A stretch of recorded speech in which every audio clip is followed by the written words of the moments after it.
Oke Sobat Netizen, kali ini kita akan update lagi soal Rohingya. Jadi orang-orang Rohingya kali ini 31 Desember ini datang lagi tepatnya di Sumatera Utara di Deli Serdang.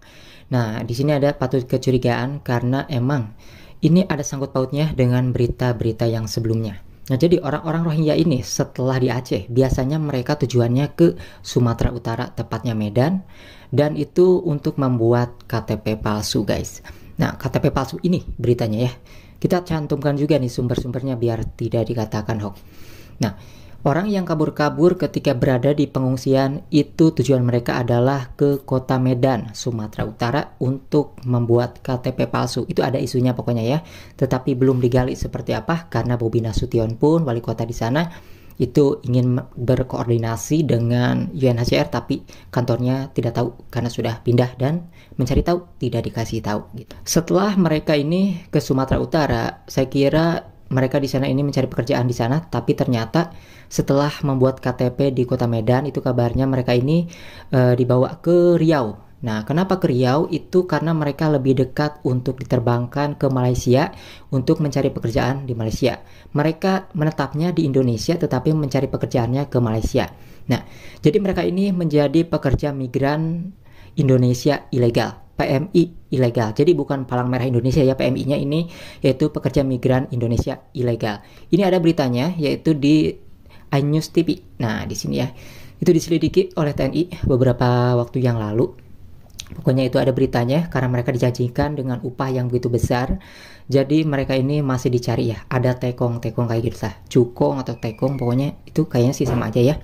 Nah, ya kita patut dicurigai sekarang dikarenakan di wilayah Aceh sudah banyak yang menjaga ya. Polairut dan juga pihak TNI. Pokoknya orang-orang yang bertugas menjaga keamanan wilayah perairan Aceh di situ tepatnya yang selalu kebobolan sekarang kan udah ketat banget. Nah, mereka sekarang langsung ke Sumatera Utara di Deli Serdang sekitar 170 orang. Nah, berarti mereka sudah tahu ya di sini sudah dijaga dan mereka langsung ke sumbernya ataupun ke pusat. Biar mereka ini langsung bisa membuat ya ada isu KTP palsu bisa saja sih, tapi ini masih dugaan. Tetapi kalau soal isu KTP palsu itu sudah ada sumbernya, bukan dugaan lagi, tetapi memang belum didalami, guys. Nah, seperti itu jadi ya. Di sini memang kasus TPPO ini masih didalami oleh pihak kepolisian karena sudah terbukti banyak orang-orang yang terlibat di dalamnya. Kemarin juga M. Amin yang sempat gonta-ganti nama yang awalnya ketika menyamar sebagai pengungsi itu namanya M. Alom. Ya, tepat seperti apa yang dikatakan oleh Prof. Hikmanto. Di sini ada orang yang main-main ya. Ada yang namanya memanfaatkan perpres ya. Peraturan presiden di situ ada yang bunyinya itu yaitu siapapun yang menemukan seseorang yang terdampar ataupun kumpulan orang yang terdampar di situ harus diselamatkan terlebih dahulu. Nah, mereka ini nampaknya mengakalinya seperti itu. Misalnya ada terlihat darurat kapalnya rusak, itu ada di channel YouTube tuh. Kemarin yang di channel YouTube apa gitu saya lihat. Di situ dicek ya, mereka yang sedang berlayar bukan kapal Rohingya. Jadi itu kapal pelayaran Indonesia, tetapi salah satu kapten itu ternyata YouTubers juga, dia punya channel YouTube, kemudian memeriksa kapal Rohingya karena ada kedatangan kapal Rohingya dan kemudian dicek kapalnya rusak. Nah, apakah kapal Rohingya rusak ini ada dugaan itu dirusak ya agar diselamatkan biar masuk ke perpres presiden peraturan itu yang bunyinya kalau keadaan darurat harus diselamatkan. Nah, ini ada memanfaatkan celah dari perpres ini. Nah, maka dari itu di sini pihak kepolisian juga masih menyelidiki, guys. Kita akan update lagi pokoknya ya. Pokoknya kita di sini intinya mengabarkan ada kedatangan Rohingya di Deli Serdang Sumatera Utara 170 orang. Ada yang mengatakan 147 orang di Serambi News, ada juga yang mengatakan 170 orang. Yaitu ada sumbernya dari para nelayan dan juga tentunya dari sumber lain di artikel juga. Itu sudah cek aja teman-teman ya. Itu sudah benar ada kabarnya 31 Desember sebelum malam tahun baru.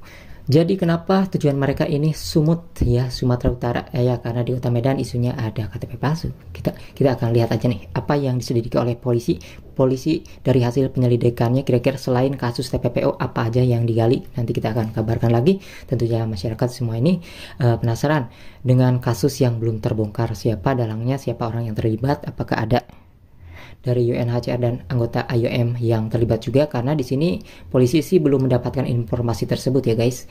Dan yang topi merah juga kemarin nelpon atasannya di luar negeri, itu belum ada tuh hasil penyelidikannya.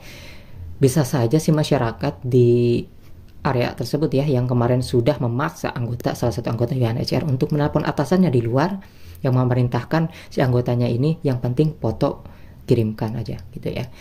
Mereka mau diurus, mau dibunuh itu terserah katanya. Nah, kayaknya sih masyarakat di sana tentunya membawa ataupun melaporkan orang tersebut, masalah tersebut ke pihak polisian, tetapi kan yang namanya laporan itu tidak sebentar guys.